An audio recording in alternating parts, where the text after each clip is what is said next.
basically, you're going to have 14 feet of road, and you're going to have wide paths on the side, which is why we said let's put some bike paths or something there. Plus, it could function like a breakdown lane and stuff like that.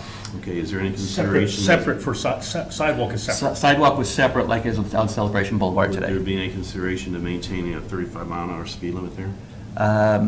We didn't ask about the speed limit. I'm just saying the NAVs would be allowed to go to high school from that area. Then. Yeah, we didn't ask about the speed limit. To the high school, but it cannot go farther than the high school. Right. Unless that whole area was dropped to 35, and then all of Celebration would be navigable. Right. The K through 5 is going to be prior to the August of 2020 is when they've committed to have the school function. Right, but that's on the other side of the high school. Yes. On the line. Right. Yeah. So can they do 35? Or does that have to be? I don't know. Yeah. We didn't talk about speed limits. So. Thanks. I'll be happy to follow up. We can put that on our next. Yeah, just a question, because I think the school's going right.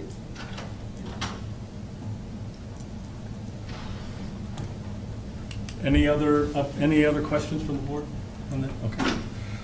Any update on, we talked about magazine/newspaper last time. We just have it on the agenda, JR, in case there's any update. Any update? It is recyclable. That was the one question. So the question was, is the newspaper recyclable? It wasn't. Or the magazine is recyclable. So it was recyclable paper, yeah. And actually, Susan got an update. The numbers that were presented at the last meeting will actually change because the print cost has went up. So the newspaper comparison will actually be more expensive. Not more expensive than the magazine, but the differential between the two will be less because the newspaper print's more expensive. So the product that we provide now, the newspaper, we just got notice that the print cost is going to go up. Yeah, 6%. I inferred that from the general news about newsprint from Canada, the tariffs. Has anything been put in the July, probably past the deadline, but the July, just letting the residents know we're looking at this change and anything? I mean, other than the meetings, there's other people that, there's other avenues just to try to get that word out? There has been no public announcement on it other than what we've discussed here at the meetings. Can we look at something in the Friday Flash? And we'll be voting on just that a week from Wednesday at our board meeting. Right. So we just have a sense of the board to proceed based on basically consensus a week ago in our So workshop. Yeah, I is just it don't the know if it's on prerogative the of the board community then to post a message in Friday Flash that you'll be discussing this at the next meeting? I mean, if we could, it's one of those traditions. The paper has been around for so long. I just feel that it's something we need to give people a heads up on for awareness, if it's okay for the board. I think they'd be fine. I think I'd have a stack of those magazines available so people can compare and look at. Yeah, that's a good idea. From other communities. So we had a couple samples. Yeah, they're not going to be indicative of what we're getting here. That's the only problem. They're of lesser quality. Oh, okay. Never mind. And is it not true that at the very beginning, the Celebration News was a magazine? Well, we had a Xerox. I had a little Xerox. I have a copy of it. Staple. I think it was more of a newsletter. We had one magazine, but then we had a newsletter. It was a sales piece. Yeah, it was a sales piece. Yeah. And then there was another newspaper in town, and then I think the Celebration. Yeah, the News Independent. came after that. That's the- okay. Yeah. Independent, yeah. So we'll have some of those at the board meeting as we are making our final decision on that. Okay. Downtown Events Advisory Group, any update? There's no update, but I wish you'd take out the word downtown. Because Okay, what would you like it called? Just leave it Events Advisory Group. Thank you. Because it's more encompassing than that. That's my wording, I'll take that out, thank you. The other issue is that tomorrow night I'll be going to the CDD meeting to ask them to provide a representative to attend this thing with us. Okay. Great. And also, we need to have them designate somebody for Mattamy too. I think Gary Moyer did the last time, but I think you need to have one of the directors attend the meeting.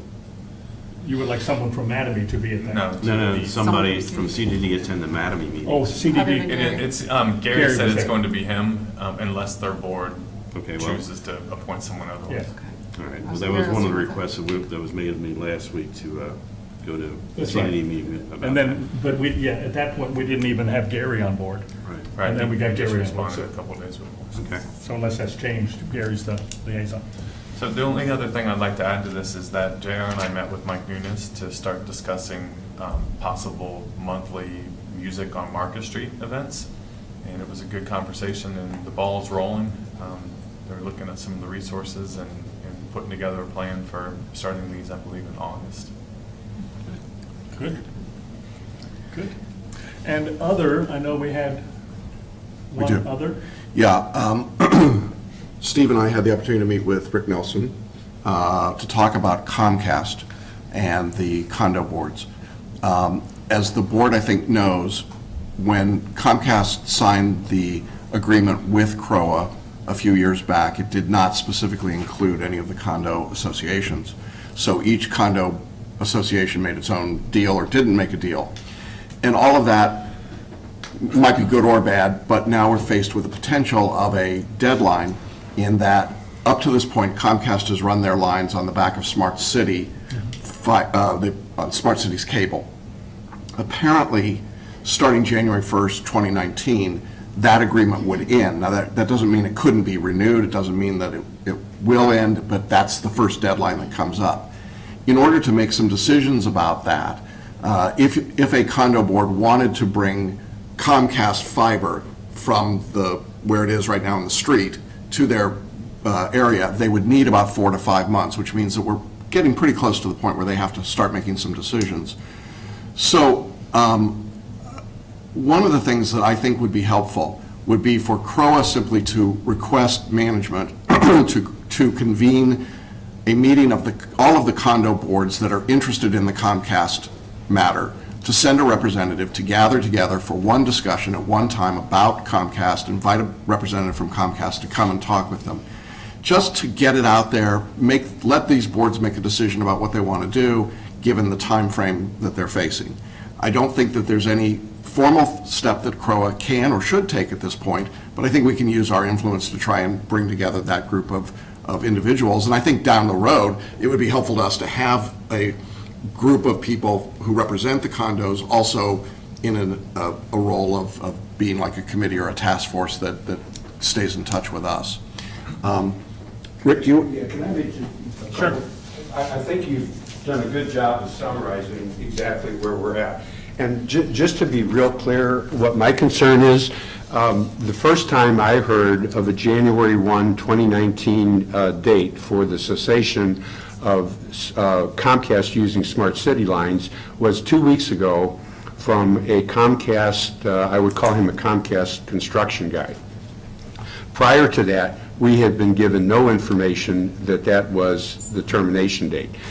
So given the fact that it, according to the Comcast construction guy, in order to even come to an agreement, once we come to an agreement or an individual condominium association comes to an agreement, it will be 4 to 5 months from then to get this construction material, get the fiber laid, et cetera, et cetera. So in a nutshell, I guess what I'm saying is, given that most of the condominiums, my understanding, Mirasol included, hasn't come to an agreement with Comcast, on January 1, 2019, there's a strong likelihood that many of the condominiums here in Celebration will have no Comcast TV or internet service. Now, I have confirmed through Smart City that the agreement does terminate on January 1, 2019. That was something nobody had been able to confirm, but I did get a note this morning from folks at Smart City saying, yes, January 1, 2019 is the date. So my fear is that, I think 40 to 45% of the home ownership in Celebration is condominiums. There could be a huge impact on the residents here come January 1.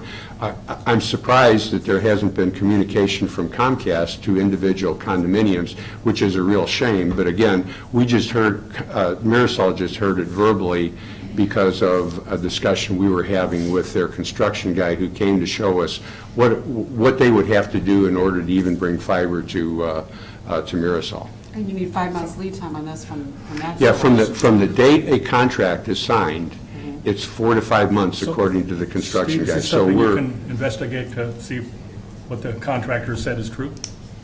That's the date that I heard also was January 1st. And if Okay. Rick's getting confirmation from a Smart City, then it sounds like that's a pretty solid date. So Yeah, who and I got So- that confirmation so I from know this has Emilio been- this morning. Yeah, okay. I know this was addressed in depth at a workshop a month ago. So what can be some expeditious next steps? Well, again, if the CROA board would like, we can put together a meeting with the condo associations and ask Comcast representative to come and discuss this. I think that's a reasonable request. We did reach out to the condos 2 years ago. Right. The conversation was not about January 1st, Right. 2019 being the deadline, but it was about Right. talking to Comcast about setting up. And I know some associations have chosen to enter into contracts with Okay. Comcast, and some have chosen not to. Yeah, I think since we now have what appears to be a pretty firm deadline, that may spur some action, and at least we can find out where everybody is on it. I don't think it hurts anything to have that conversation. Yeah, it's Can the person reasonable. from Comcast also be able to communicate in writing? Because, you know, every time we have the condo meeting, there's obviously going to be people that can't attend or they're on summer break or on vacation, just to make sure that. We can probably there's film it and connection. post it, and that way they have it That'd be great. online. And my only additional request is, don't reach out to just the management companies. Some of the management companies are extremely good about communicating with their board members, but other associations just are not very good about doing that. I know that Water Street, their condominium manager, does an awesome job communicating with their board. Mirasol does the same. I do you have a think list of- Georgetown does the same, but in terms of the rest of them, I sent out a note personally myself about 2 months ago to, and I think Steve had given me the list and said, hey, let's get together as a group and just talk about like issues. And there was only 2 responses, Georgetown and Water Street. So do you have a That's list the of same. managers as well as boards? No, I had the same list that Rick had with the managers. I don't have all the board members for each. But to try to condo association. maybe contact the managers, try to get the boards, try to get something that's up to date as of now. And I think that's a good suggestion, go beyond management. Go to Rick, boards if you do both. Rick, have you talked with Comcast? We've been in negotiation with Comcast for 2 years. Are they an all or nothing type situation? That's what they have told us. They basically told us, if we want fiber, we must sign a bulk agreement for all 210 of our unit owners for a 5-year period. Otherwise, no fiber. All right, and how many of your unit owners are willing to vote for Comcast? Right now, we did a bit of a survey, and about 50% of our people said dump Comcast, and the other 50% said we want Comcast. So right now, we're looking very hard at what our streaming alternatives are, and there appears to be a lot of those.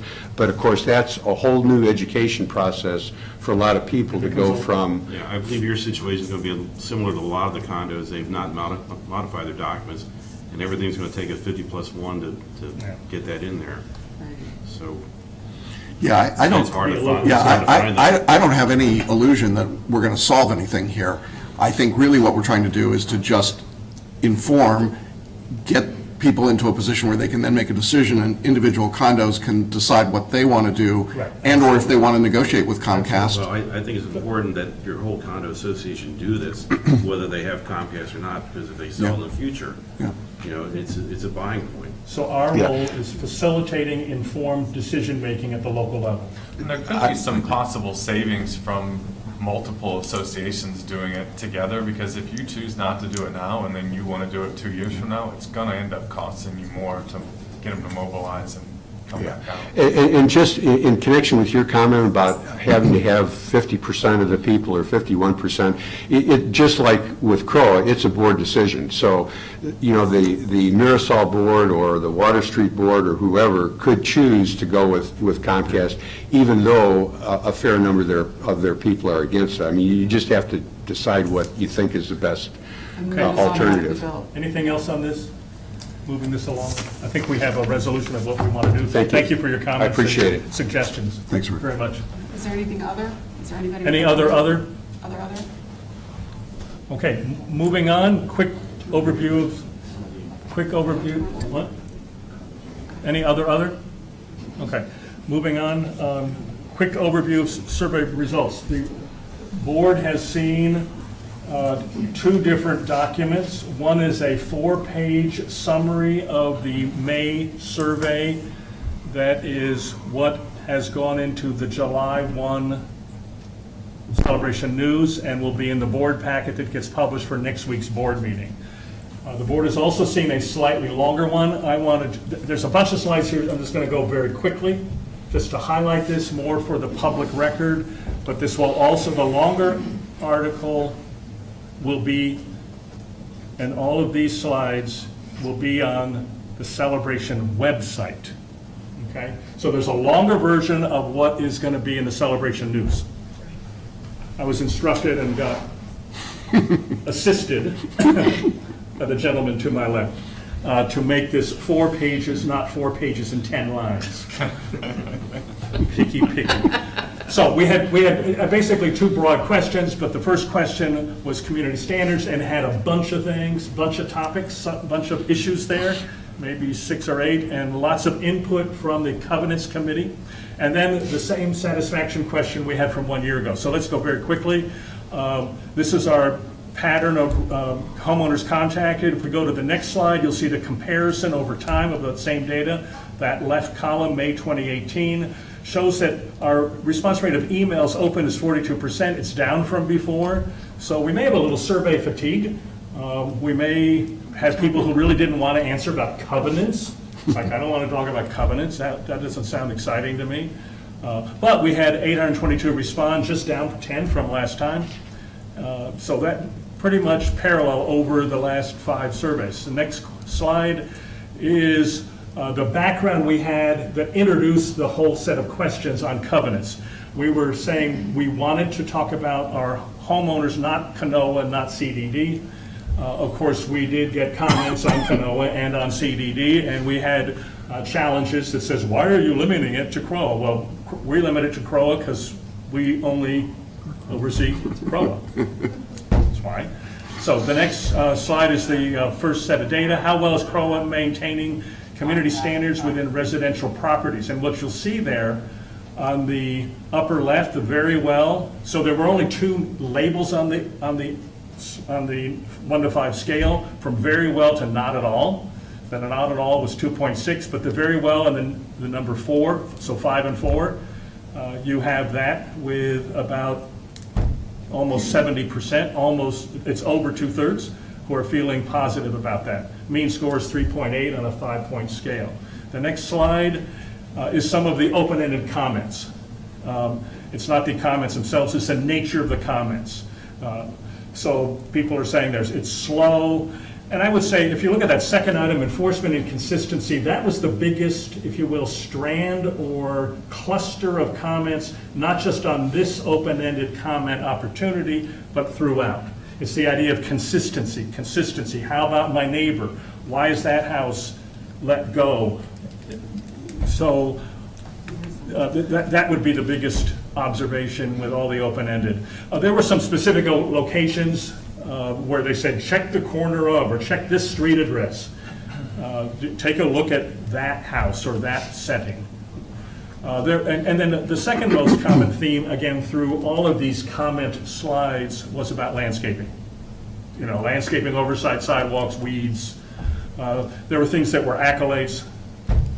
Okay, then the next slide is image. How satisfied are you with the following? This is on a 5-point scale, and all of those are right around the middle. Right around the 3.5 theme, whether it's the overall process or information or timeliness. Next slide. Again, this is some of the comments reflecting on that.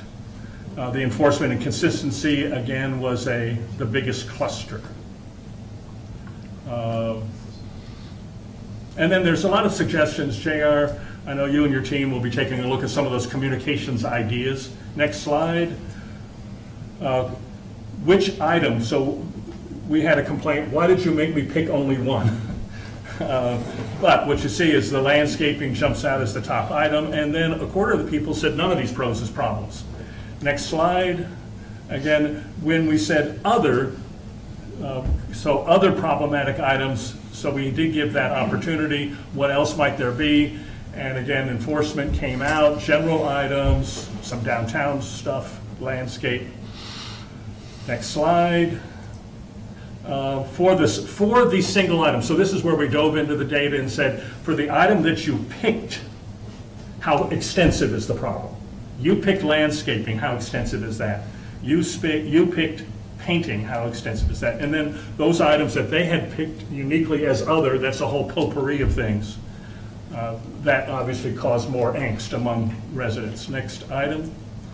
And again, a note here, out of the 822 responses, that's a lot of responses. I mean, 158, the number are listed on each of these. Again, these will be posted on the website. Landscaping came out, and then general, how extensive their problematic items are. Okay, next item. Community standards, have you ever gotten an email? 60% yes, 40% no. Now, what has not been done on this data yet, and I think this was a suggestion from Gary, is go in and analyze, take the yeses and see if their responses on the other items are different. That's a short way of saying it. So does this cause anything, or the later question of have you actually appeared? Actually, the yes matches the statistical analysis of 10 years of data. So that yes matches, but in terms of their satisfaction with things, we haven't gone that. It was hard enough to get this done because we just closed this in May, two weeks ago. All right, again, which of these? Now this was very interesting. 54% said I took care of the issue right away. Once I got, this is only for those who said yes, I've gotten a notice. So over half took care of it right away. 44% said I made plans, and they could check all that apply. That's why it doesn't add to 100, it adds to more. 2.4 said I didn't take care of the issue.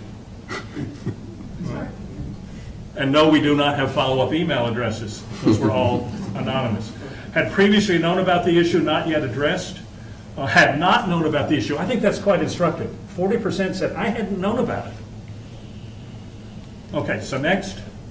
And again, there may be queries or crosstabs or other sub-analyses that someone would want. Again, some of the comments about people are making. And then one of the clusters is called nature of the concern. And the feeling in those comments was, why are you making a big deal about my mailbox? Why are you making a big deal about my door lock? Why are you dealing with, this is someone's term, petty issues? So that was a theme, and that's something I think I would encourage covenants and maybe the board and management to look at. Next item, have you ever appeared before the covenants committee? 7% yes. And then the next question is how helpful are the information sources? This is a scale of 1 to 4. So 4 being very helpful, the articles being the most helpful, but even at that it's a 2.5 out of 4. Now, one of the choices that people had, they had a choice actually of, I haven't heard of that. Or no, I'm sorry, I haven't heard of it, or I haven't used it, or I don't know about it. That's the next slide. So they had a choice of 0 to 4, the 0 being, I don't know what you're talking about, I've never used it. And 50% of our respondents said, I've never gotten a new owner welcome packet. Well, they may have been owners here 20 years, 10 years, and the welcome packets are a couple of years. Relatively shorter lifespan. So, At least 5 years.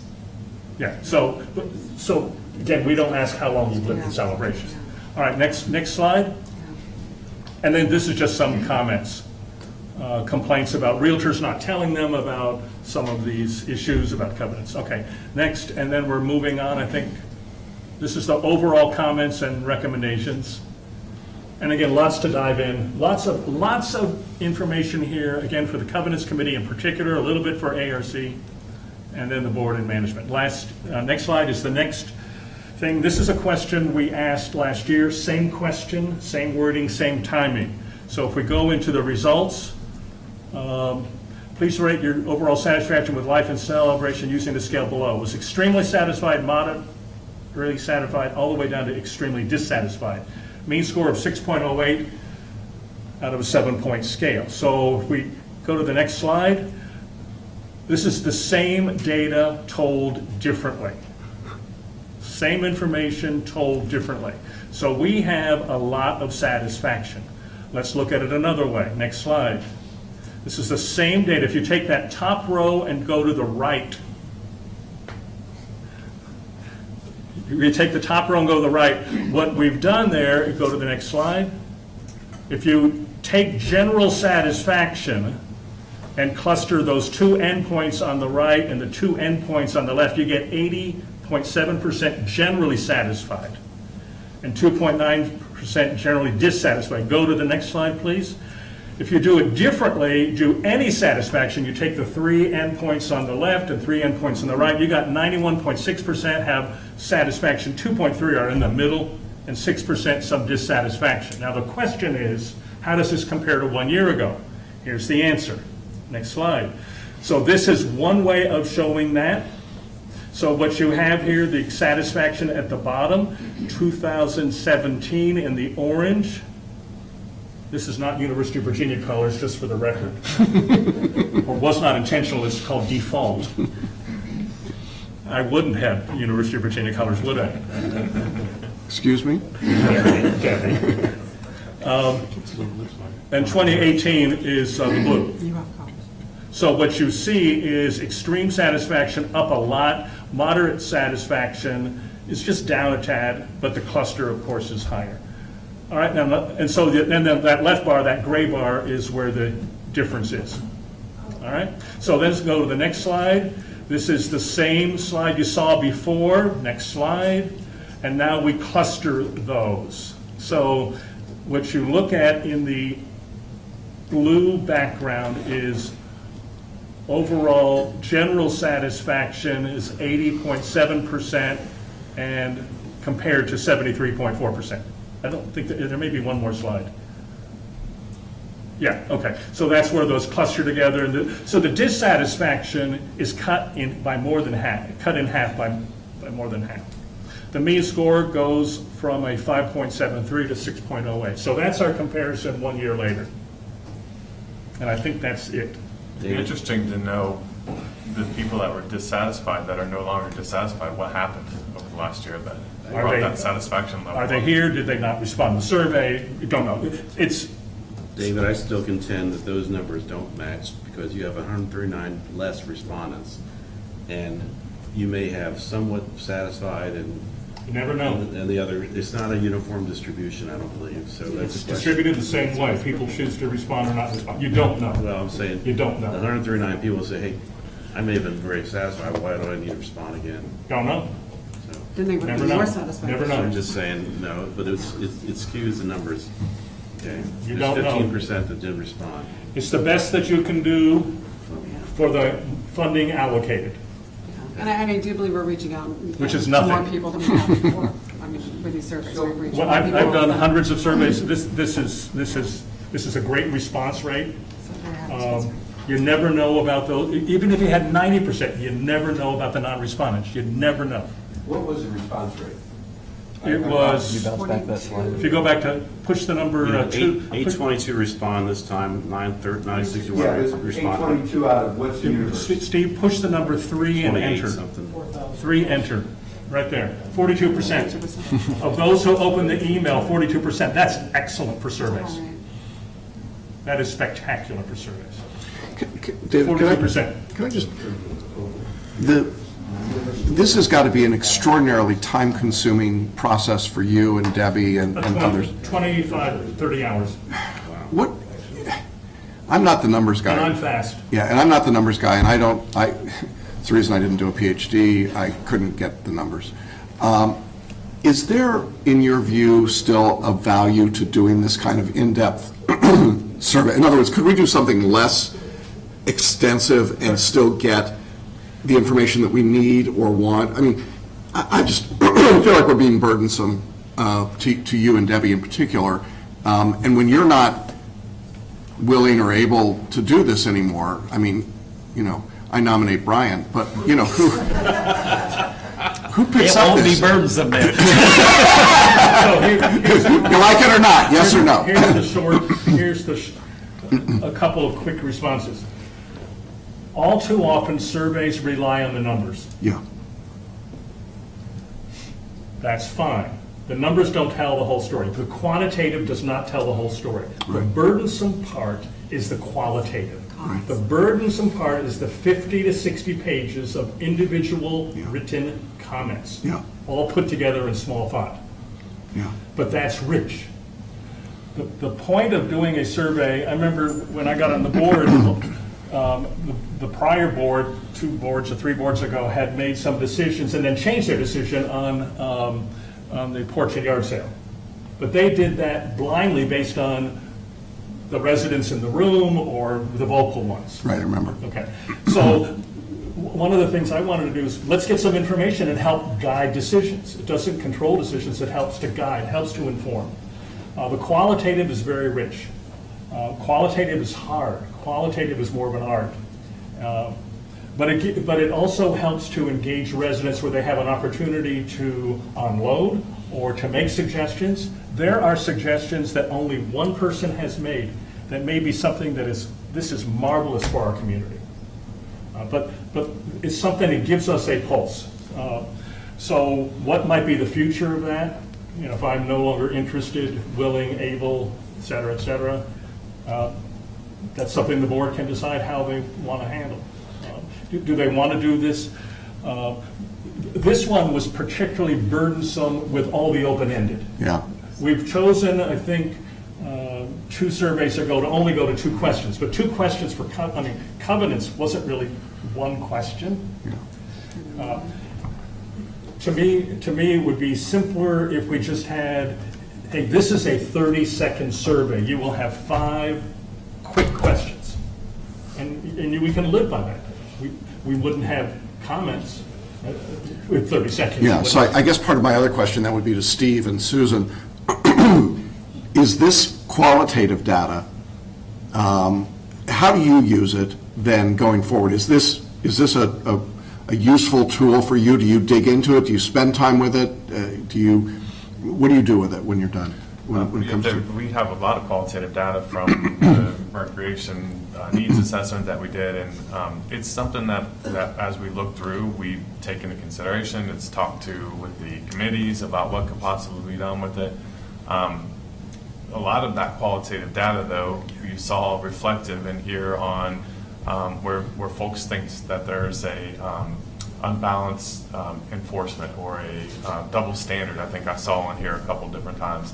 And it seems that perception is there no matter how you educate, because we've done articles on it, and I can understand how residents would have that perception, because they do, the people that do the work will go out and get it done. Sure. And then there's other folks that are in different circumstances. They're in bankruptcy, there's legal action taking place. So I think it's a matter of folks kind of flipping that paradigm and saying, okay, there are things that are being done. I've seen a lot of board members in the past that when they sat on that side had the same comments, and then they sit on this side and they see, yes, we are going through those processes. So as we look, I'm kind of a long way around to answer your question, but as we look at it, we look at ways of implementing what can be done to educate and get people to understand that there are things happening.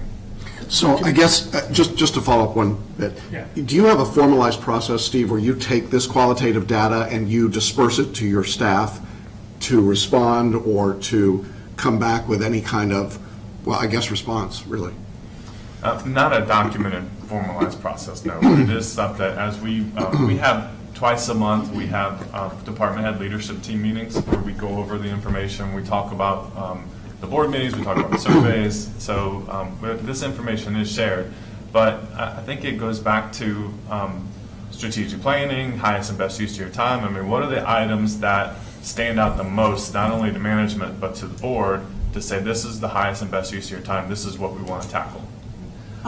Just one thing, this is the biggest thing, is people are always like, well, there's this house down the street, it's falling apart, why me? It's just my mailbox, and they obviously feel, it's the biggest thing I've seen over the last forever living here.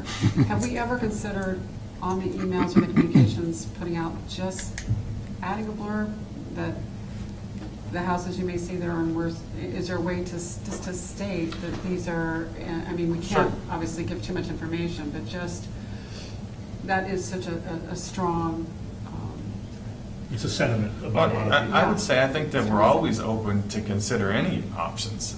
As you know, Debbie, serving on the board, we've gone through quite a few different work sessions on what that wording should look like. In fact, 2 years ago, the wording was completely changed, and I know the email was added based on consensus of the board of what that should look like. So We're Do you always think it would looking have at. any value to? Well, so you walk that line between the friendly communication, the education, the trying to get residents to understand the importance of those Right. covenants, and then the legal aspect of it. And there's wording in there that you have to put in from a legal aspect.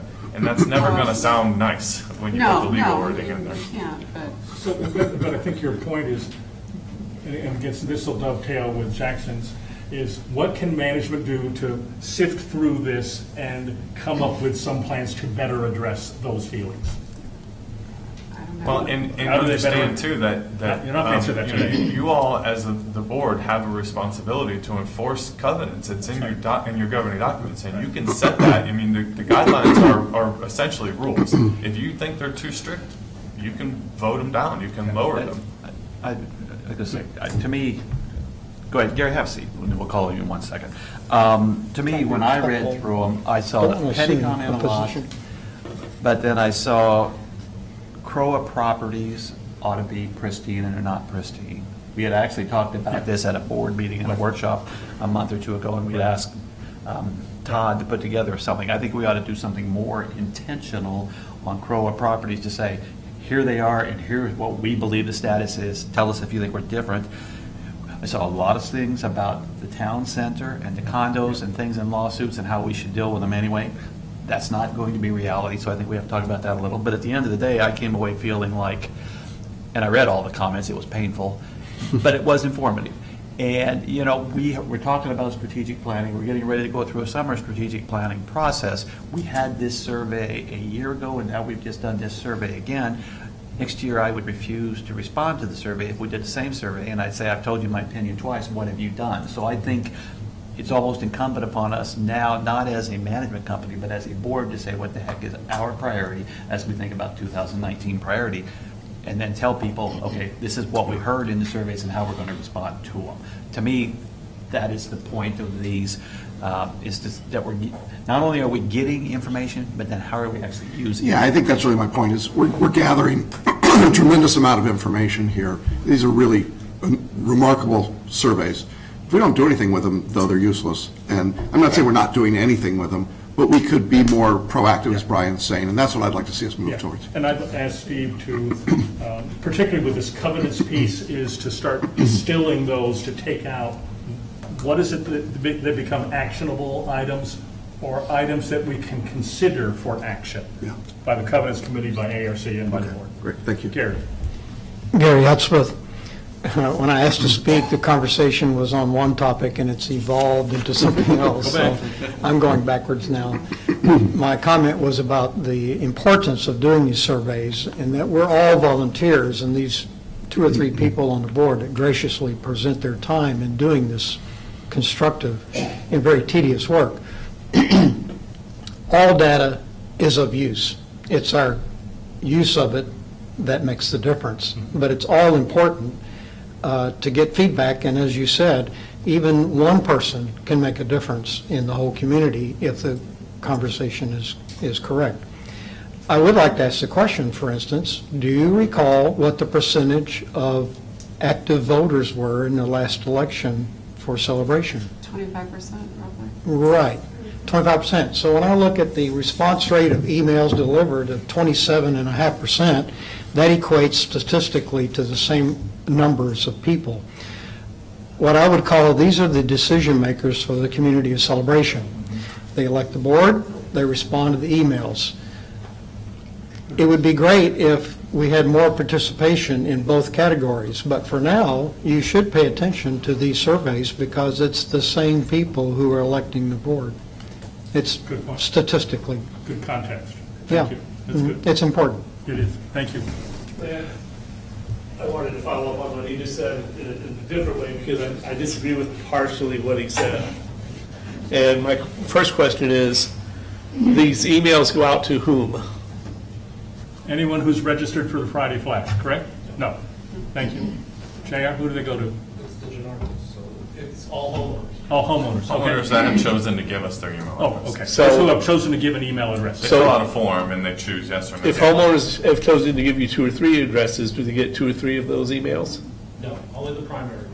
Primary email address for homeowners who provided one. Okay, so you're keeping your scope to the no more than 4,321 responses is to what you would get.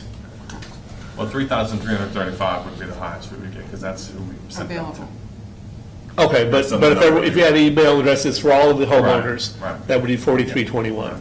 And in the fine print, again, in the report, where you say delivered was 2988, some of those, 100 and some bounced back, and then maybe 200 have said, you may not use my email for anything. You Okay. may not contact me. That's all I have then, because Okay. I've got to rethink my paradigm that I was running Okay. through my mind a moment ago. Okay. Anything else on this? Steve, Thank you, please. Why can't we get all the email addresses?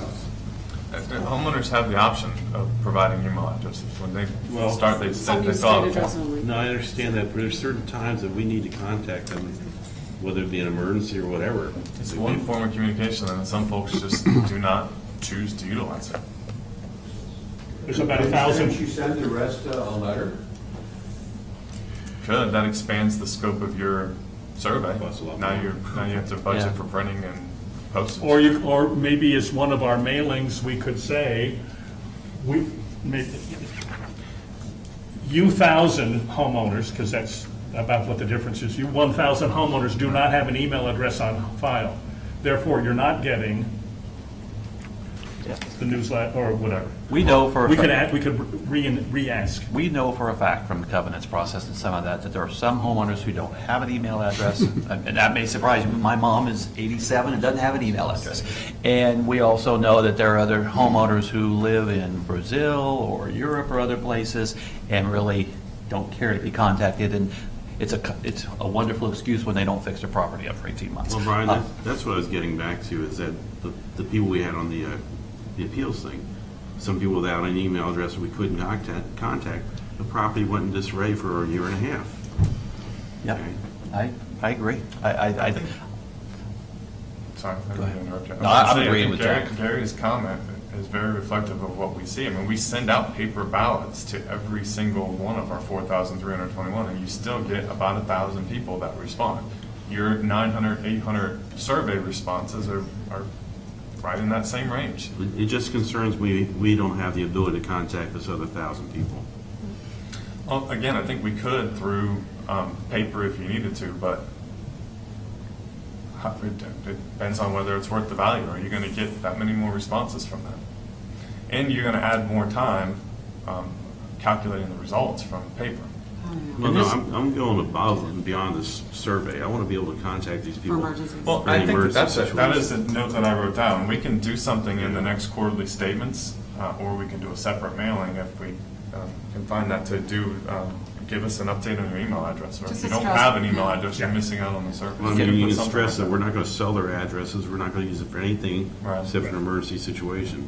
Yeah, like when we had the hurricane and we had a couple of people we just couldn't get a hold of. to Well, what about get them to do texting? the I mean, point. a lot of people have smartphones for texting. I mean, it would be good to have a secure, rich database. Well, we have cell service that kind of acts as our texter for push notifications, but you have to have the application on your phone. You have to have that turned on. Let's finish with Eileen and move Yeah, on. no, I think this would make a great workshop. I wasn't going to say that, but I think the idea that, yeah, I am also troubled by the fact that we are not contacting a good percentage of our celebration residents. And I think that would be a wonderful idea to sort of figure out how could we make that better. That wasn't what I was going to say. As the purpose of this, as far as I can tell, is to figure out how to do things in a better manner. I do want to make a comment that Jerry and I have received two letters, two covenants, two letters that we needed to fix up.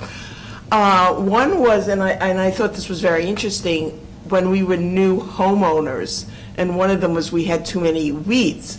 And quite honestly, I come from the Northeast, and to me, that stuff outside in my lawn, none of it looked like grass. I couldn't tell what the weeds were.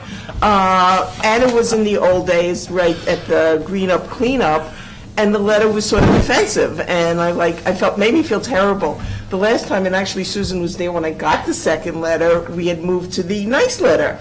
And this is nice, I'm aware of most of this stuff, and I didn't panic, and I knew something terrible wasn't going to happen to me.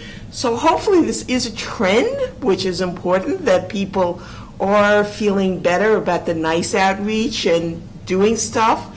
And maybe we should also focus on the new homeowners to make sure when they get a letter or an email that it's followed up to say, I came in, I spoke to Susanna, we worked on this together, my gardener told me, tell him you're working on your weeds, after she showed me what the weeds were.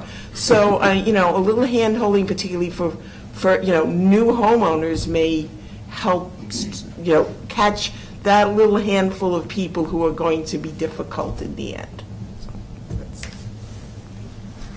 Thank you. Okay, closer on that. Thank you for a good discussion. Strategic planning goals. 2 major discussion items left today in our remaining hour. Strategic planning goals, which has been deferred from the last couple of workshops, so let's dive into it. And then the other is planning for the budget. So I'm going to give a handout, which I think I don't know if I distributed. All this is takes what's on the board, which is what is posted on the website, and it adds in those ABC 1, 2, 3 below. When we had our strategic planning discussion, those were the types of things that we talked about. But then we reformatted that into a paragraph narrative. So these items in this handout, for example, on the first one, we have community center and athletic field facility. Those were the triggers that we had brainstormed and then clustered into these 6 goal areas. So what I thought would be helpful today is just to take a look at each of these and talk about where we are and any other input from other board members. And again, there may be community folks who want to say something, but just where are we, where do we see some needs or some issues, or just where we are. David, can I add, please. Can we get a prioritization of what requires what should we be looking at first and foremost, and then start scheduling those additional strategic goal items for future workshops? Sure. So some of these are, the projects are moving along, but we're in hold patterns for whatever reason. So what is the most important thing next? What do we need to move off the dime? Is this okay? Just to take a look at these? And for example, on one of these, I think it's the last one, I have a couple of emails that I just waited for this discussion to forward to the appropriate people. Okay, so the first one, Parks and Facilities Master Plan, that's Brian and Jack. We've kind of beaten this to death, except for the one issue, the updating the Facilities Master Plan, which is also dependent upon the interlocal agreement, and we need to have a workshop as far as getting that off dead center. So one of the ideas is a workshop on the Facilities Master Plan? Well, we need to revise the master plan. Things have changed over the last 5 years. It's time that we recognize that we bought other properties. We have the possibility of building certain things or not building certain things. So, and we need to review the amount of money we expect to intake in the next couple of years. Yeah, because as I look at this, I mean, Jack and I didn't talk about it, but the athletic fields, we talk about every single workshop, every single meeting. We all know what's going on. We've talked about the financial impacts of that every single meeting. The community center really is waiting the bigger decision of financing. I mean, I think we all agree we're probably proceeding as if there's no county money, and if there is county money, well, that's manna from heaven, and we can adjust appropriately. To me, as we think about, the only question left in my mind is, do we start the update of the Facilities Master Plan this year, or do we make the 2019 priority item? And that's just a decision that needs to be made. And how would we do it? I think at its core, it's still a good document. It just needs really to be updated for the realities of new information from 2015. So there's new information, but then if we were to update it, what sort of process would that entail? Well, and I think that the community center is a big question that needs to be answered, because if you go into the assumption there's no county dollars available, what does the next 4 years look like in celebration? Is it saving up money to build a community center, or is it Well, Well, we we're also- doing the little projects that were identified in the facilities master. Well, and incorporating that with the money coming in, we also have to do a little more forecasting when the first homes have become available in Island Village. And I've updated that, and I sent you all a copy of it last week. That will be more detailed discussion when we have our level of service conversation regarding the budget, but there's some new apartments that have been identified also that have been captured on that spreadsheet. That's all I got, Dave. Anyone have any other comments on that? So would that be worthwhile having as a workshop to talk about the facilities master plan? I think so. Just to take a look and whether we want to update it, whether we want to do that next year. If we were to update it, what would that process look like? I mean, yeah, I think at a minimum, we need, at the latest, update it next year. So I think we need a workshop just even to talking about what would the process look like to do the, I know last time it had people from the community involved and all kinds of stuff like that. I mean, we need input from people from the community to do it properly. And is it a massive is it a tweaking or is it a major overhaul? Those become, that's a discussion. Yeah, that's part of the discussion. I don't believe it's a tweaking. I believe if you've got a document from 15 that you're updating in 19, it's probably going to need to live for another 4 or 5 years. You need to do it properly. I'd go one step further. I'm sorry, Jackson. I was just going to say that the only other thing I would add to that is that a lot of the data that was utilized to build the 15 comes from 10. So it's that far outdated. I think it's time to get some new needs assessment data. So that may be a... And I think if Sooner we're rather going than- to do it right, then we need to also talk about traffic. I mean, we know we're going to have Celebration Boulevard, if we have Island Village down there, if we have all the traffic coming across the athletic fields, you know, talking about what it would really look like. I mean, Jack's idea, I think, is a very good idea on what that one could look out there for flexibility and stuff like that. Plus, I think more talking about parking is going to be necessary now as we have more people. Jack, I have a follow-up on this. I know that, and this is implied in here, in the early discussions on the athletic recreation area, there was discussion about some access to North Village, some walkway / boardwalk / I don't know what. There had been a lot of promises made. CDD was going to build us a boardwalk. The county then said, hey, we'll come out with rec money and build a boardwalk. Both of them fallen through. CDD doesn't have the money, the county doesn't have the money. We were actually told when we met with the county in the famous meeting that they wanted to still do the North Village walkways too. Which is totally separate from that other funding that Which is separate from the other funding. And I yes. believe they have some trails funding, trails impact funding that they could utilize, but they said there's no more than the 2.75 this year. So we said, would you consider in the future? And they said yes. Trying to keep that separate from that other discussion. But when And that is government-owned land, so I think it's a little bit easier of a transition when it's CDD. Now, some of it's going to encroach on CROA property, though, so we'll have to talk about where those locations are. I But thought that was all CROA property. there is a part of it that's CROA property, but a big part of it that does go through CDD property. I think Just depends on how you lay it out, Jack. That's the ultimate answer. So the discussion isn't dead. Right. Another topic that is now making its way up to the top in Artisan Park is the addition of a playground, since there is not one there. This is something that happened, was discussed 3, 4, 5 years ago, I think. But it's now starting to come back up. I think the Artisan Park Committee has it on their board workshop or their board agenda for tomorrow to start talking about. So it would seem to me that in the larger scope of putting in facilities, updating and working on these, I think it goes back to Brian's question from a couple weeks ago. We will ultimately have to decide whether or not we want to save up for a community center and spend little to nothing on capital projects for a few years, or are we more concerned about doing some smaller projects and pushing back a community center? Again, all of this is assuming we don't get county money. Or looking at other options, like looking at things that are identified in the, for improvement for next year, the year after, the year after, Yeah. and substituting out. Yeah, and so, I mean, it seems to me there's a whole lot of stuff out there that we could be talking about and working on, so I would love to see this as its Okay, own so separate topic. let's have this, we'll book this as a workshop. Does August make sense for this? Gives us a little bit more time to Yeah, why don't we work with the think county, about find that for out what August? the definitive answer is going to be there, and then, Okay, anything else on that? Brian, did you have something? Okay, engage I'm in just- plan, go ahead. No, I'm just thinking out loud. If we do it in August, are we going to, well, it's a workshop. No, that'd be fine. It's okay. Fine. Planned and futurist growth of celebration.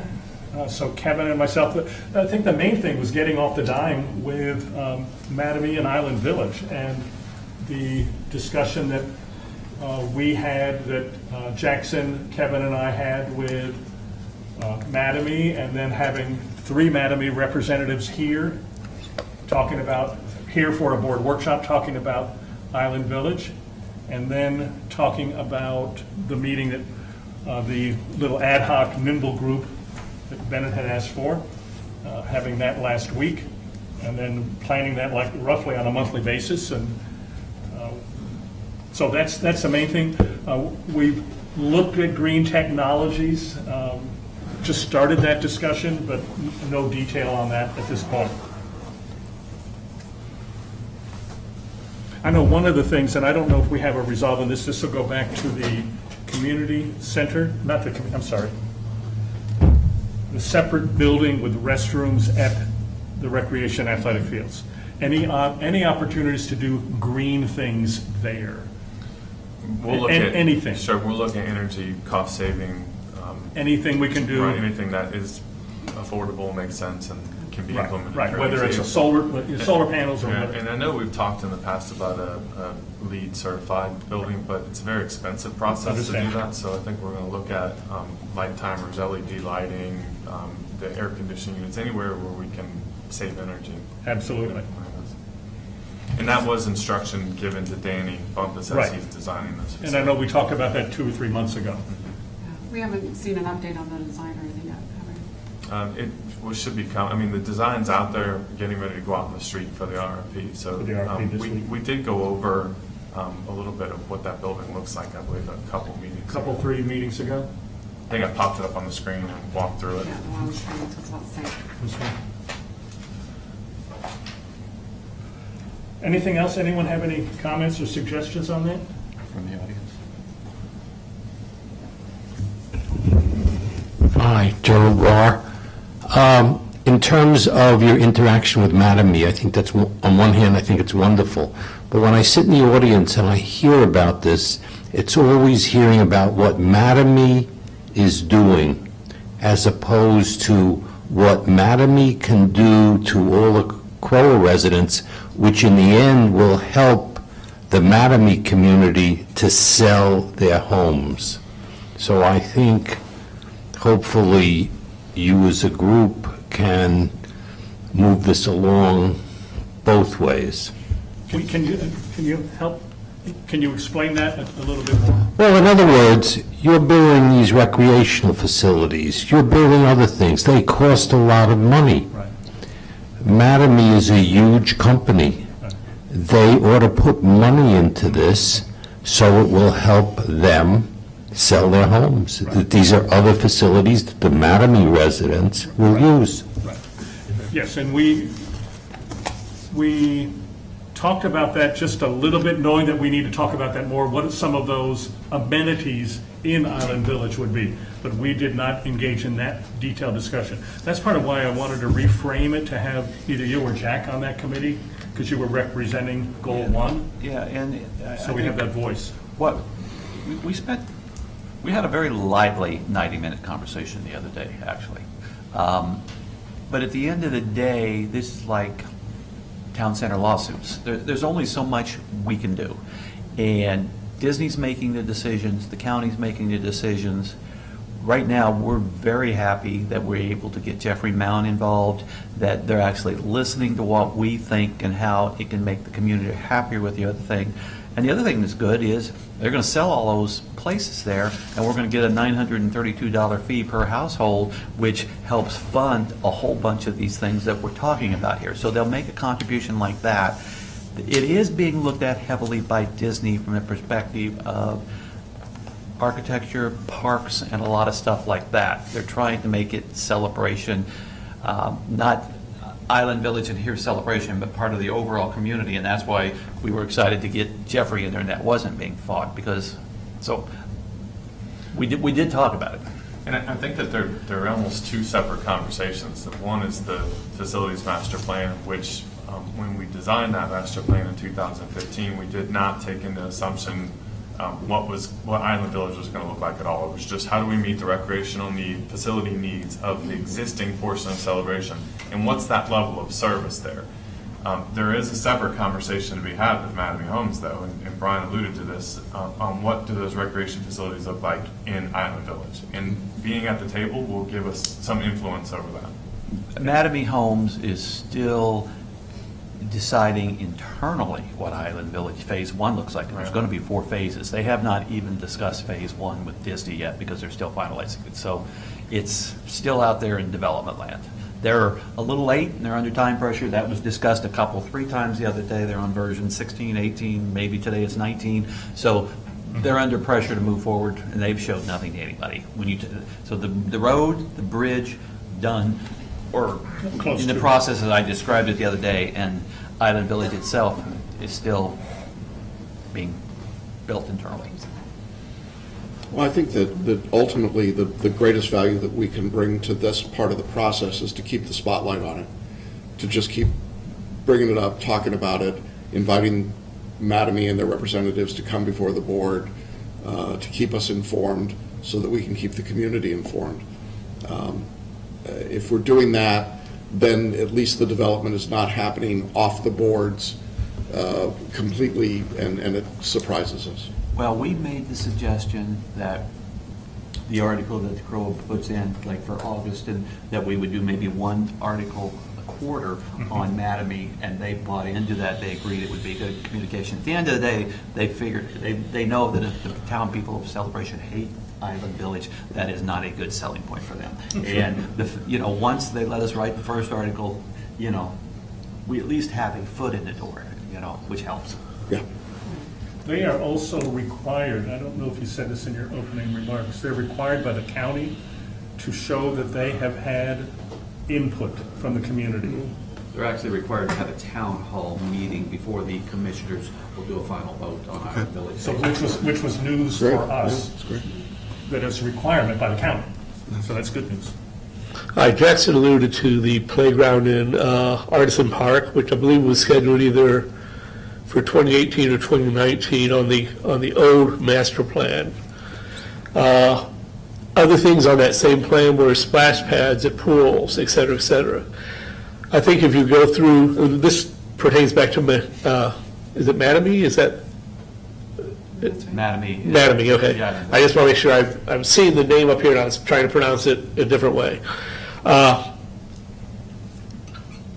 to your speaking with Mattamy, is they're definitely going to put pools in down there. But if you can encourage them to put a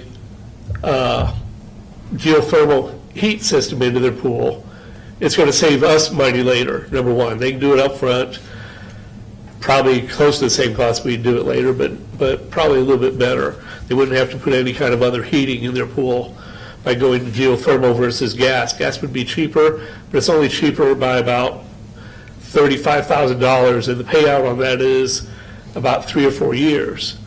So even if we had to go in with them, instead of putting gas heaters in your pool, let's put this in. If we have to share that cost, it would still save us money in less than 3 years because of the different energy savings. And the splash pad might be something else you could talk them into adding down there. If they add it down there, number one, you can start to see how the community likes it or doesn't like it. If they like it, they're going to drive from up here down there to use it initially. It's liable to get way overcrowded. It will prioritize some of your other items that you need to do. Thank you. Okay, thank you. I think we need to discourage them from building any type of outdated resources. Like kiddie pools just are not utilized anymore. People don't build those anymore. That's a good point. We'll raise those in the next meeting. And again, it's good to be at the table with them. Let's go to the third area, communication strategies to engage residents. That's Debbie and me. Several things have happened already. Thank you, JR. Website is under contract for revamping.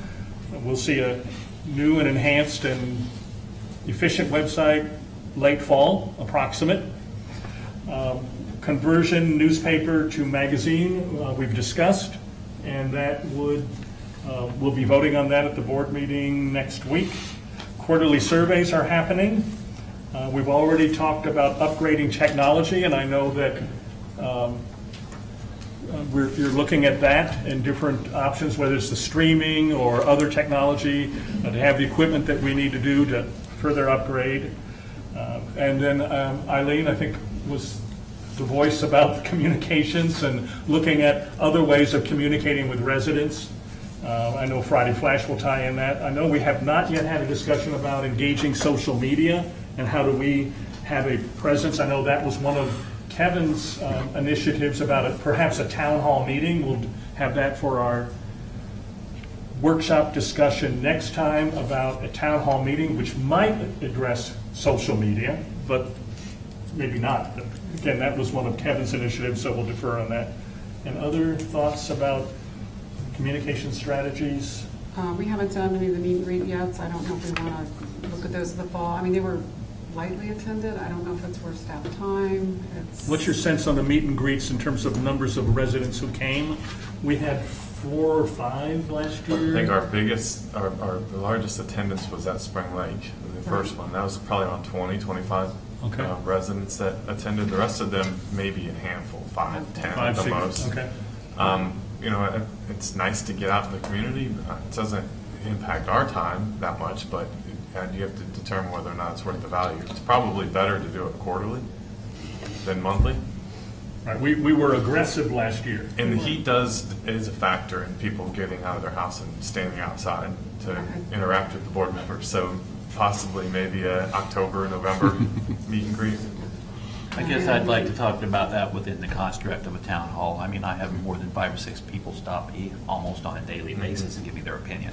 Pro and con. I mean, I'm just saying people figure out your other board, you know. You're the mobile town hall. And, you know, so at the end of the day, if it's for 5 or 6 people, I don't think that's a wise idea. Okay. I understand. So we please come up to the microphone.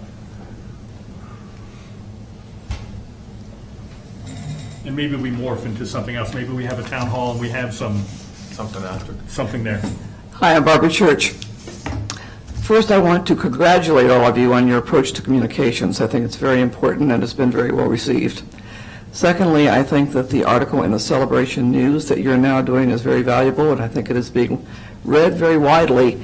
And it may be one way that you could utilize that to get the word out to those people who do not currently have the email addresses. If you could tell them what they're missing, they might sign up. The other thing is, on your meet and greets, the ones that I have attended, I think it's a great idea. I would suggest that perhaps you could have a speaker for just a minute or two, just to kind of give folks an idea of what it's all about and get their attention. Thank you. How many people were at the meet and greet you went to? 15. Was that the Artisan meet and greet? Artisan. And do you have a suggestion on what a speaker, what he or she might talk about? Just the purpose. What is in your? Just the purpose of, you know, why you're there, calling attention to what you're doing, your overall goals, that kind of thing. Not to exceed a minute or two, or you'll lose everybody. So. Thank you. Okay, fine. We're done on that topic. Are we okay to move on? Okay. Build mutually. Well, Vaughn and Kevin can't talk. Build mutually beneficial partnerships with community and county groups. They're doing a good job. Okay. They're doing a heck of a job. No, I said, aren't they lucky? There's nothing in there that requires a workshop, though, right? I think all these items are things that you're currently moving forward with. I know Jack talked with us, was it last workshop or the one before, about that pressure washer? Last board meeting. Okay. And so there is some movement on equipment or Yes, things definitely. that help our beauty. Yes, So- definitely. And it's So that's not dead, and I know that's not on your shoulders. CDD's looking at that now, and we're going to see. That would be part of our master plan, too. I'm a big fan of your power washer, by the way. The CCDD, so we got Vaughn and Jack. For the county, we know we've got the group there. The commissioner kind of wraps into the county thing. The condo association meetings, who's actually setting that up? Is that in Jackson's court with you?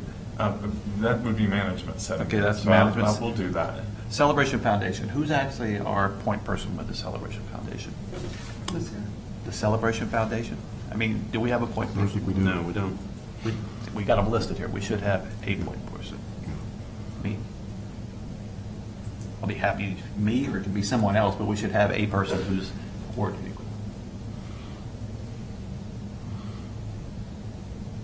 Well, we had them listed as a brainstorm idea, and just like with the next one, which is the school district, do we actually need point people, or we just want to make sure we're trying to have good relationships? I mean, that's a question. Well, I think we actually should be some form of a meeting, at least periodically. I mean, with the school district, I mean, we know we got a new school. We know from when we ran from the election, there's going to be 10,000 questions, especially when Island Village rolls out. So we need somebody who's at least starting to stay abreast of that. I mean, we listed these all intentionally because we thought there were valuable reasons. So to list them and then not have anybody coordinating with them, I think is wrong.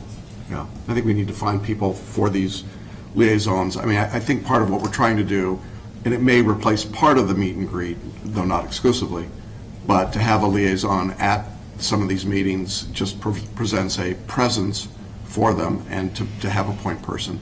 So having a point person with the foundation, having a point person with the school district makes sense, I think, organizationally. And that could tie into a meet and greet and or a town hall meeting? Is that kind of what you're saying, or no? No, I'm just saying that if you've got a liaison, a fair amount of the information will come through that process anyway, and it may take the need off to have as many meet and greets as you had in the past. I mean, you're functionally getting the representation that you want to get. Okay. And I meet with Gloria on a regular basis. I think that's probably more an operational discussion that we have ongoing. What you guys are talking about is more big picture vision stuff between the board and foundation. Do we want to defer that to Vaughn and Kevin to take the lead on and formally ask about getting liaisons? Fine. I'm good with that. Can we do that? Yeah, we can. But I'll put that as a follow-up item for the next workshop for Vaughn and Kevin. So for them to do the school board? School board and the foundation. Just when they're both present, we'll just make a decision as to who should be the point person. Yeah, let's do it. And if there's any other group where we need, I mean, do we need something with sheriff's office? All right, then Vaughn and Jack, so I guess this is on you. Identify and promote services to maintain quality of life for residents. Well, like I said, we met with Mike, and Vaughn, myself, and Steve met with Mike about a week and a half ago. And our first step will be to meet with the CD tomorrow night and get them to appoint a fourth member to our committee. And from there, we'll start active meetings. Yeah, and again, I think that discussion that you had already is very helpful. That events advisory group, I think it's marvelous. So let's make it happen. Good. Any other suggestions on that? We constantly see that through the quarterly surveys about parking and safety.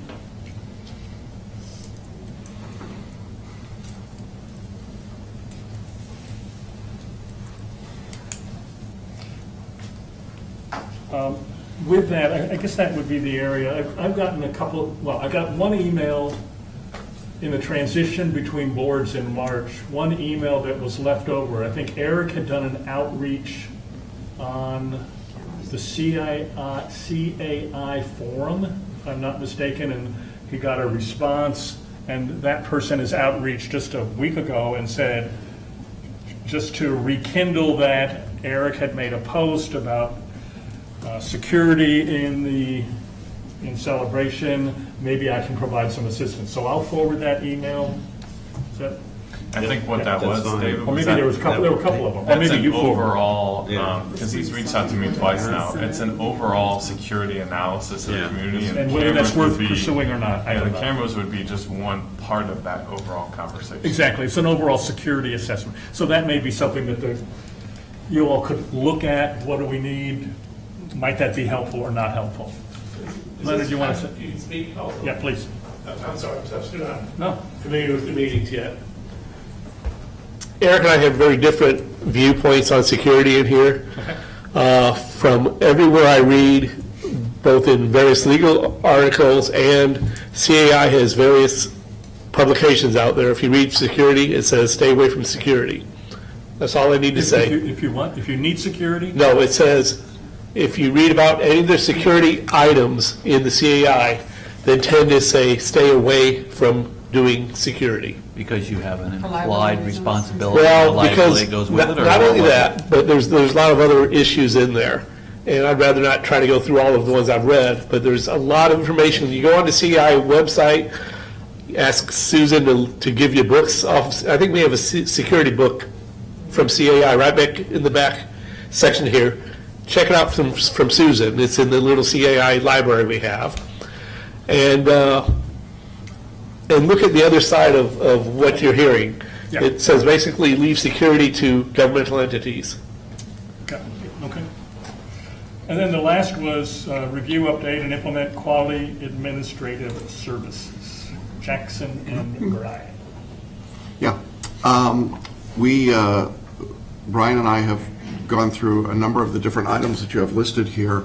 The Town Center Condo Association litigation, the board has discussed that with Tom Slayton, and really there's not much we can do at this point except to monitor the legal issues as they evolve. I think keep you informed as we know, but there's very little can be done.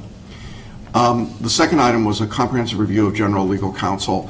Essentially what we would like to do is be able to see all of the retainer agreements with all of the different forms of counsel that we have. This would include our collections counsel, our general counsel, our litigation counsel on various projects.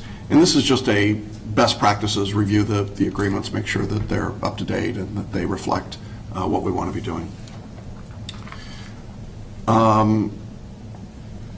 Data security, this was around building alarms and electronics. That's come up in a couple of other settings. Essentially, our view was that we probably need to discuss this with management and assess what the needs may be. We just really don't know. I mean, And if I could add to that, we are looking at cost for card swipe security on each one of our rooms for the paper files that are stored, to allow some security there through that. So that'll be part of our upgrade to the system that we're looking at.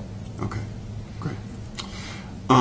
The big item, or one of the big items, I think, is that in the management contract that was signed by the previous board with CCMC, it calls for a management consultant, and this would probably be the right time to begin that process of finding that consultant, engaging their services, and bringing them on board.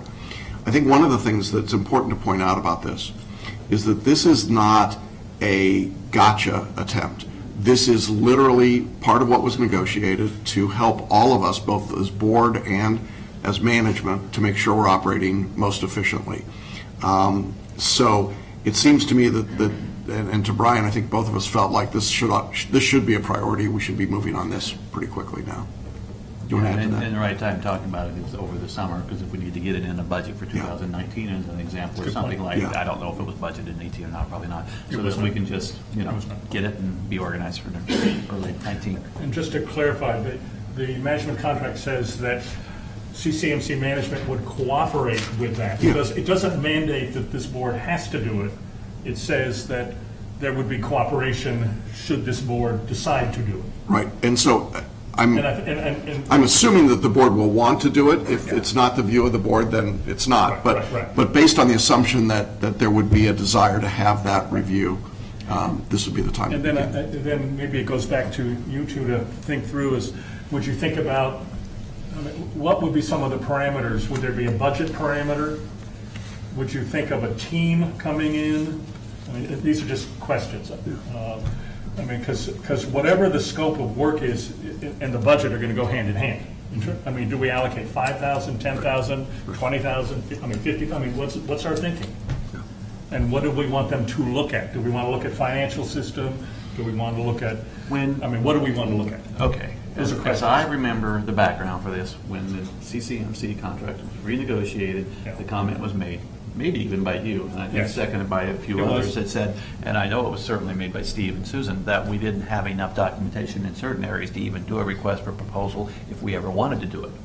So to me, a review along these lines really is along the lines of, okay, what services are being provided by CCMC? Do we have adequate documentation of what those service standards are and stuff like that? So somebody could actually come in here and ever do a request for proposal, or if somebody got, 2 or 3 of them get hit by a bus tomorrow and they're all in the same car, Win the lottery. Let's go with the win the lottery one. That to me was the background for this. Absolutely, and, that is exactly it. That is exactly it. But I just think we need to define this. And we may look at this as, well, let's tackle this part, let's allocate limited amount of funding this year, then maybe we go a different direction next year. Yeah, because we're going to, it's not going to cost $5,000. So the question really becomes, if someone comes in and says, I can do this for you, but I need $250,000, then we're going to gulp loudly and think about game plan B. If somebody says, I can do the whole thing for $22,500, then we have a conversation. That's right, exactly. Yeah. So I think we're at the early edge, but it's the time to begin that. Yeah. It's time. We shouldn't just ignore it and hope no one remembers. So can we put that? Can we dive a little deeper on that at a summer workshop? Yes. And maybe a July workshop? Yeah. Okay. But thank you for that update. Okay. Oh, you were. I'm sorry, yes, it's a long list. Are you- Item E, candidate procedures and ethics. Our view is that the first thing we need to do is to request a memo from general counsel as to restrictions that could be put into place. It would appear to us that these might be part of a charter changes that could be proposed along with a larger group, but we would like to get an opinion about if it's feasible, not feasible. Well, the question has been raised, should someone serve on multiple boards at the same time? And that question was raised in this category a few months ago, and the first question when we started talking was, well, it's kind of like certain things CROA people complain about, and we say, well, we have no input on the item at all. I mean, if it's illegal to forbid that, then there's not a long conversation. And if it's one where if the town charter was changed and it would prohibit that, and then it can be a discussion when we do the town charter discussion in 2019. But we need to understand what are the rules surrounding this issue to even figure out if there's something to proceed with. If there's no objection from the CROA board, I will proceed then with getting a legal opinion. Please. Is that okay with you? Okay, good. The on-site team resources, we need to sit down with management. Apartment fees. Oh, I'm sorry, apartment recreation fees. That's actually being delayed till Kevin returns in July.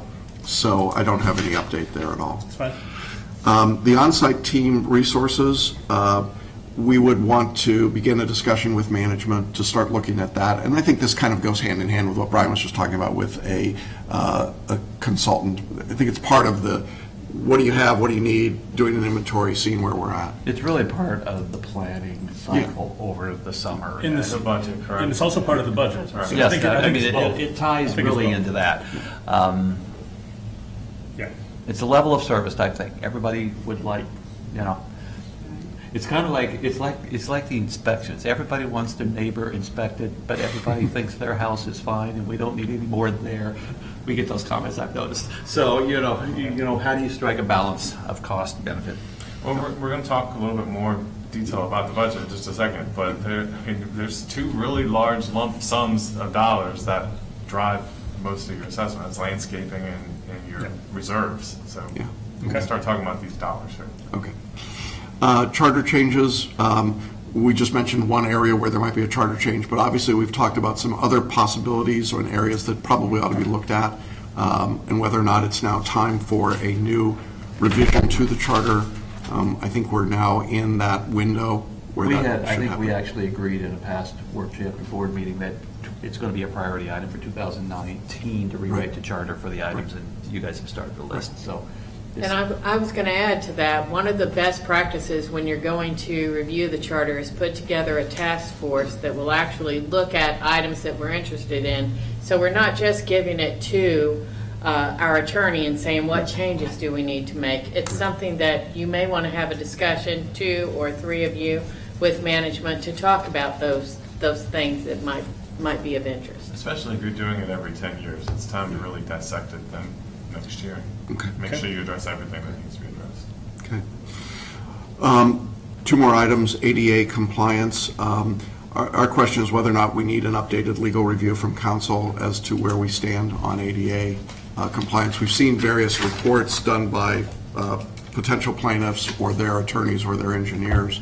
I'm not sure that I've not seen an updated ADA compliance report prepared for the board. And I don't know when or if one has ever been done. I believe the last board had a conversation about paying to have one done, and I think we estimated around $10,000. Or we were going to work with Leonard to go through and do some assessments. So that's where we left it off And before. Leonard's no longer available for Yeah, that. and he's not on the board anymore. So we have this transition now. I believe I do have some legal opinion over past ADA issues that I can provide to the board. Are you asking that we give an updated legal opinion? But I know that we have one issue that we're working with right now that we'll have a little bit clearer understanding as we work through it. Yeah, I think it would be helpful to see what we've got, and then I think we could make a more reasonable recommendation to the board at large about whether or not we need more. I think I would find it valuable, maybe one or two of us just met with you, Steve, and whoever else, and we talked about what is our ADA process today. How do we, you have a process, I'm sure, about compliance and how you think you're in compliance and stuff like that. Yeah. You could almost have a memo to the board about this is the way the That'd be process fine, works. yes. And where do we need to strengthen it, or do we think it's where it needs to be? Yep. And there's compliance when it comes to the swim lifts and things like that, but the design and the way that the community was built, there's not a policy for that. It's just Right. the community is what it is. Yeah, I'm Okay. fine with that. Leonard wanted to be Leonard?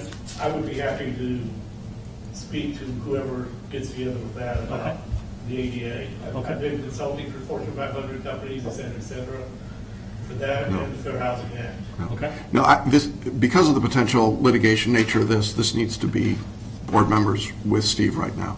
If we decide, as a board, if we decide we want to bring in residents or outside consultants, that's fine, but because this is potentially litigation, Okay. I think it needs to be kept within the board. That's fine.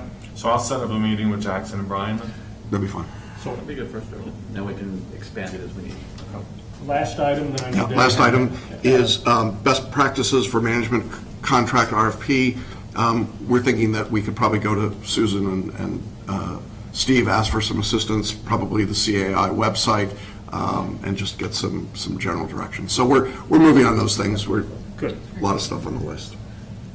Just a question, I know we were supposed to update the hurricane plan, I don't know if that's slipped through because we I had so much going on last initiated, year. actually, the hurricane plan has all the stuff from last year that we experienced added into it already. I initiated the conversation with the different entities in town to have our first initial meeting.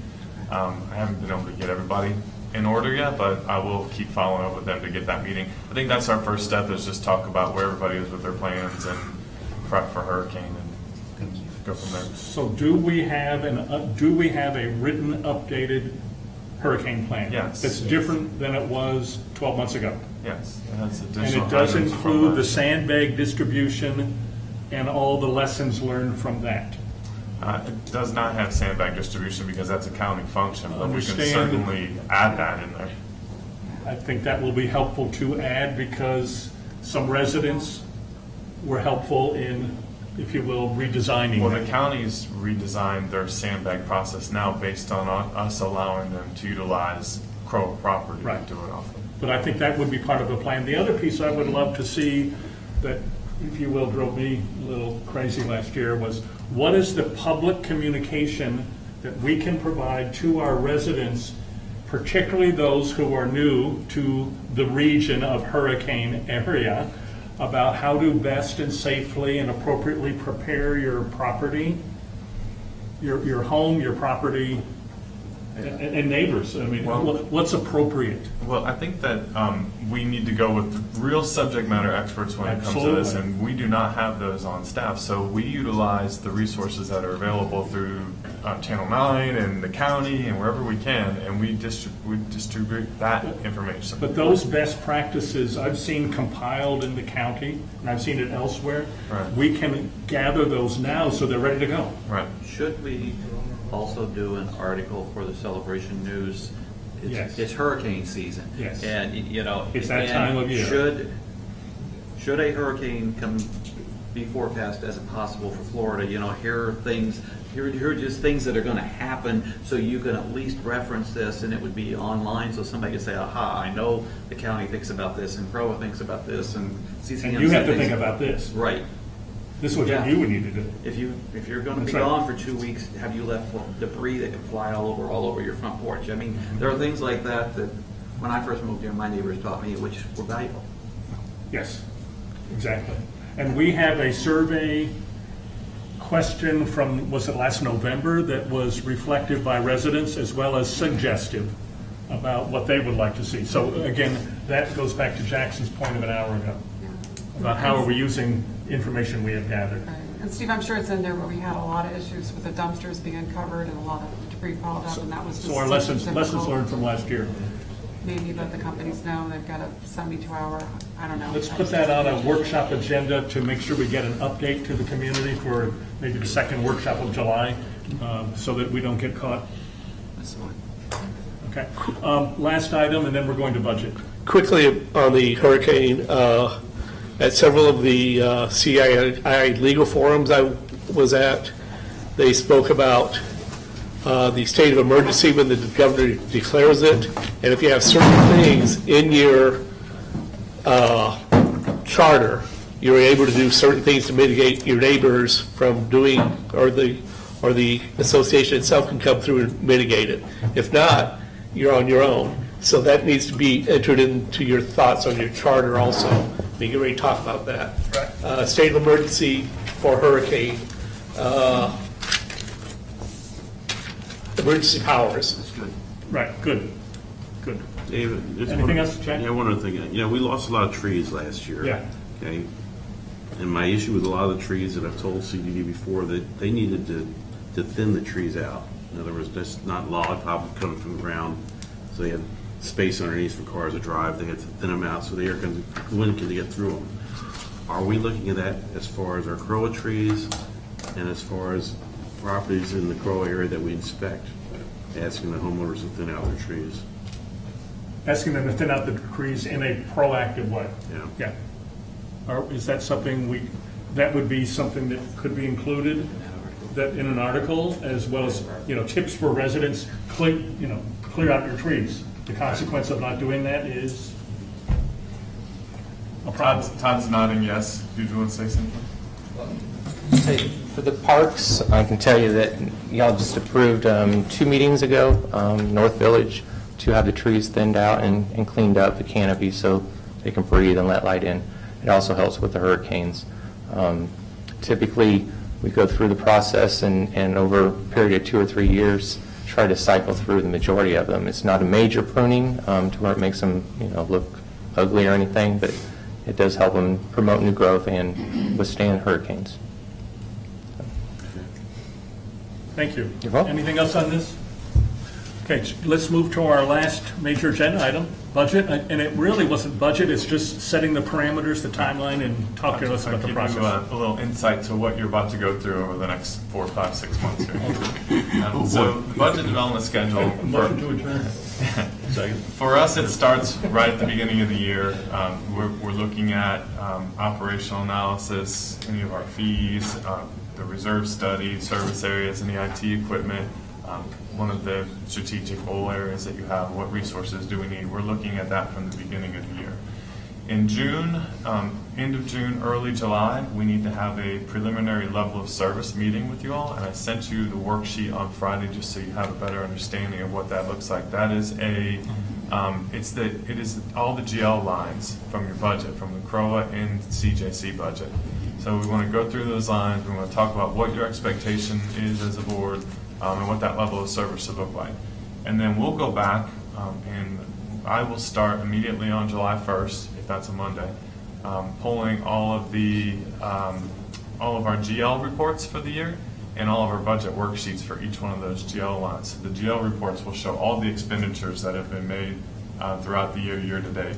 And then each department head will take their section and start going through and analyzing from a zero-based budget perspective, what is it going to cost to provide that level of service that you're asking for.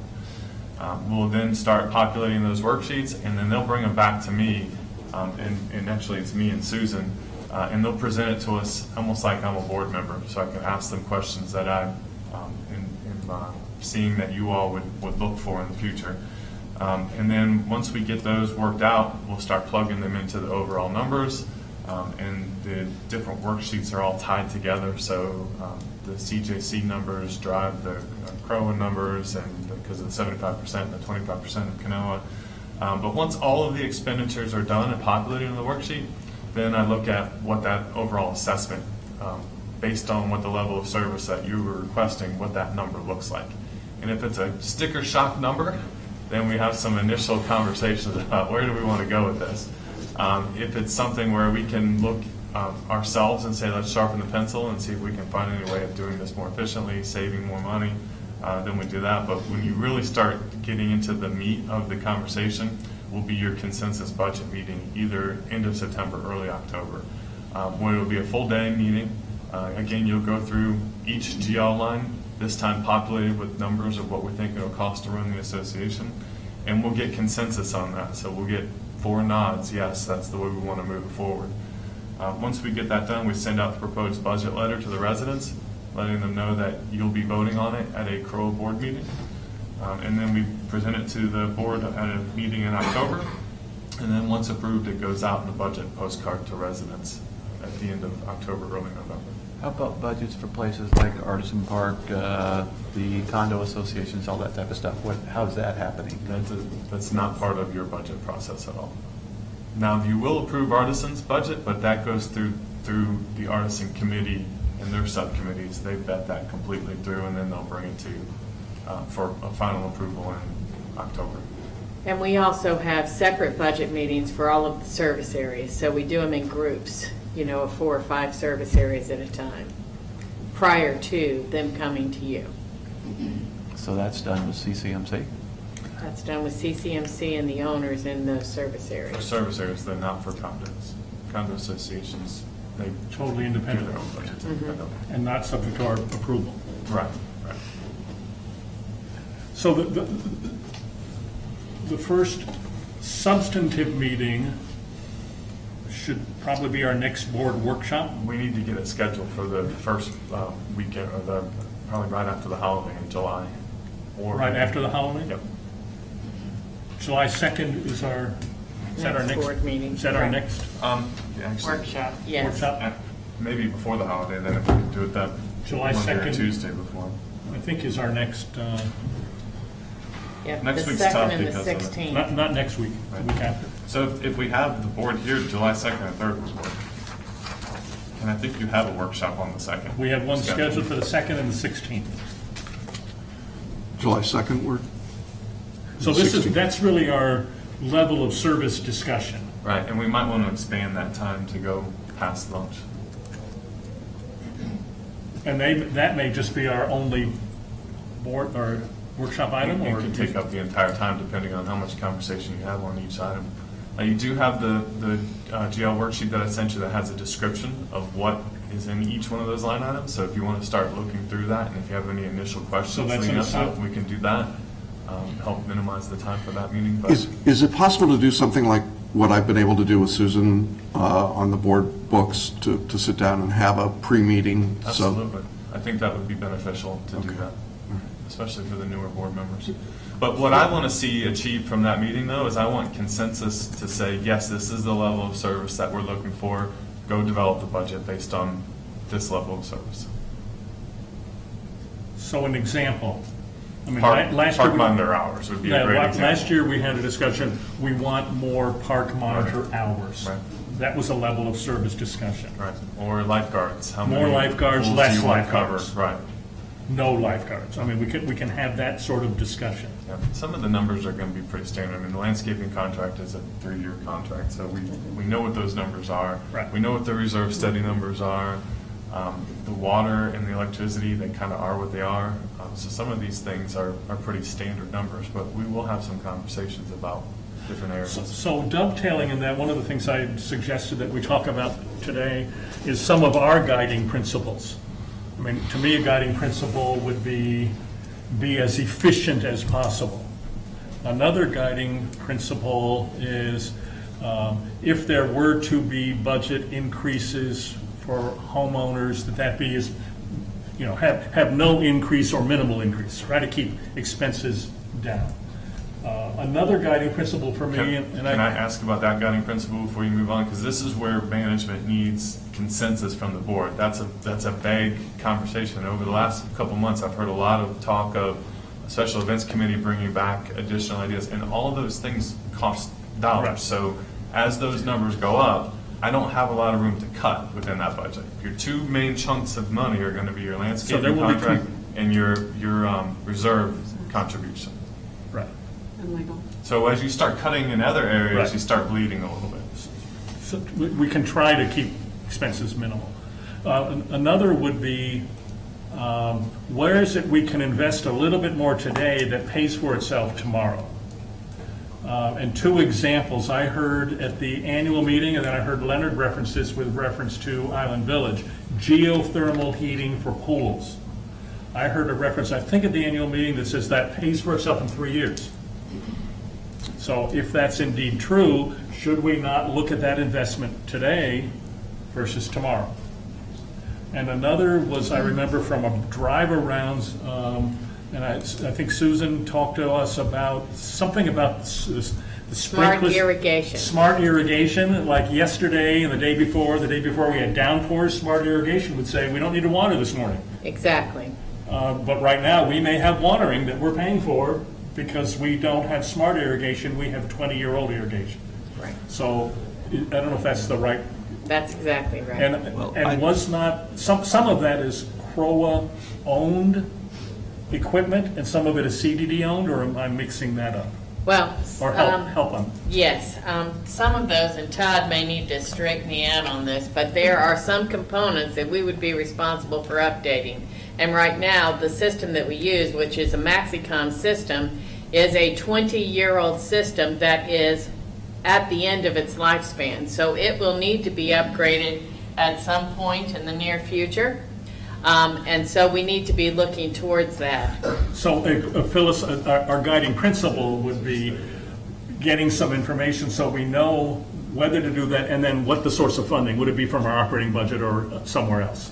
Yeah, I think what we have been trying to say in a number of these areas is that we know we're going to do the ball fields and the building.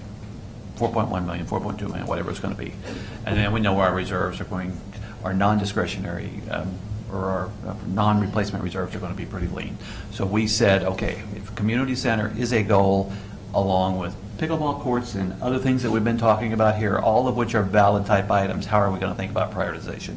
So to me, it's really kind of incumbent this year that we get a more exhaustive list, which is how I thought about the event stuff and stuff like that too. Because at some point we need to say to the community, okay, we're going to save all our money because we want a community center, which can be a very valid thing, or each year we're going to take so much money and we're going to do these 15 items over here because we think they're equally valid to people in the community, and this is how it affects timing and stuff like that. Exactly.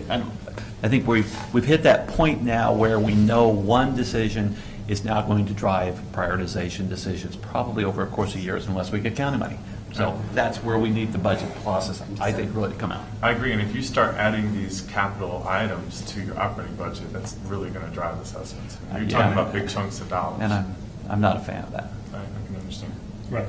Susan, just real quick, if the irrigation's 20 years old, do we have some reserves fund?